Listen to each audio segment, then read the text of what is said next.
안녕하세요. 캐나다맘입니다. 남미여행 시리즈 제1편 세계의 불가사의 중 하나로 손꼽히는 페루의 마추픽추입니다.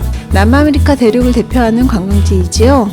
마추픽추는 페루에 있는 잉카 문명의 고대 요새 도시입니다. 15세기에 남아메리카를 지배했던 잉카 제국에 의해 지어진 것으로 추정이 되고요. 해수면에서 2430m나 되는 산맥의 정상에 위치해 있고 쿠스코에서는 북서쪽으로 80km 정도 떨어져 있습니다.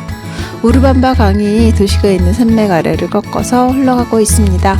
마추픽추가 쿠스코에서 불과 80여 킬로미터 밖에 떨어지지 않았음에도 불구하고 스페인들은 끝까지 마추픽추를 발견하지 못했기에 마추픽추는 결국 현재까지 보존될 수 있었습니다. 스페인 사람들이 기록에 피코라는 이름의 장소가 등장하기는 하지만 실제로 이곳에 스페인 원정대들은 보내지진 않았고요. 이로 인해서 마추픽추는 잉카 제국의 다른 유적들처럼 사원이나 묘지 건역들이 심각하게 훼손되지 않았고요. 그대로 보존될 수 있었습니다. 세월이 흐르면서 마추픽추 근처의 정글이 점차 유적 전체를 감싸기 시작을 했습니다. 오직 몇 안 되는 외부 원주민들만이 마추픽추의 존재를 기억하고 있었지요. 1911년 미국의 역사가이자 탐험가인 하이런 빙엄이 잉카 제국에 잊혀진 수도 비카밤바를 찾아 모험을 떠났고 잉카 원주민들의 도움을 받아서 드디어 마추픽추를 찾아냈습니다. 그가 비록 마추픽추를 방문한 첫 유럽 여행가는 아닐지라도 그의 발견으로 인해 마추픽추가 전 세계에 관심을 받기 시작했다기에 대다수의 저술에는 그를 마추픽추의 발견자로 칭하게 되었습니다. 빙엄은 1912년 또 다른 탐험단을 조직해서 더욱 체계적인 발굴 조사를 위해 마추픽추를 다시 방문하게 되었습니다. 이 도시의 매력과 마법은 이 세계의 그 어떤 곳과도 비교할 수 없을 것이다. 이곳에는 눈 덮인 산봉우리가 끝없는 높이에서 구름을 굽어보고 다채로운 색깔의 절벽들이 깎아지는 듯이 솟아올라 도시를 비추고 있다. 이곳에는 나무와 꽃들이 만발하고 정글의 아름다움이 깃들어 있다. 바로 하이런 빙엄이 1911년 한 말이었습니다.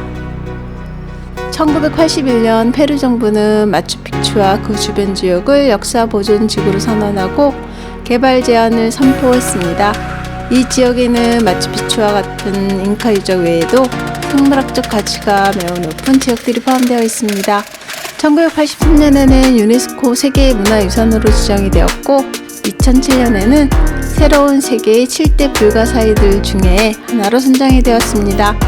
대다수의 고고학자들이 잉카 제국의 파차쿠티 형제가 이 요새 도시를 건립한 것으로 추정을 합니다.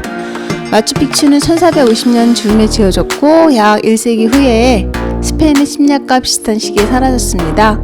이후 주변 현지인들에게 간간히 알려져 있던 정도였고 1911년 미국의 탐험가 하이런 빙엄이 다시 발견해내기 전까지 세상에서 잊혀진 도시였습니다.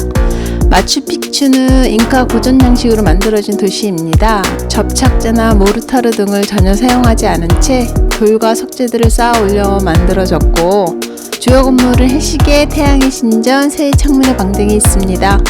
현재 우리가 볼 수 있는 대부분의 건물들은 페루 정부에서 관광객들을 위해 복원한 것입니다. 마추픽추가 황제의 궁전이었을 당시 이곳에는 약 750여 명의 사람들이 살았을 것으로 추정을 하고 있습니다. 이들 대다수는 이곳에 영구적으로 거주하면서 황제의 시중을 들기 위해 대기하던 사람들이었습니다. 또한 종교적, 군사적인 이유로도 이곳에 사람들이 거주하며 신들에게 제사를 지내기도 했습니다. 마추픽추 유적지는 크게 도시구역과 농경구역으로 나누어져 있습니다. 또한 이 도시구역은 위쪽 구역과 아래쪽 구역으로 나누어져 있는데 위쪽 구역에는 주로 신들을 모시는 신전과 사원들이 위치하고 아래쪽 구역에는 주민들이 살았던 거주시설들이 위치해 있습니다.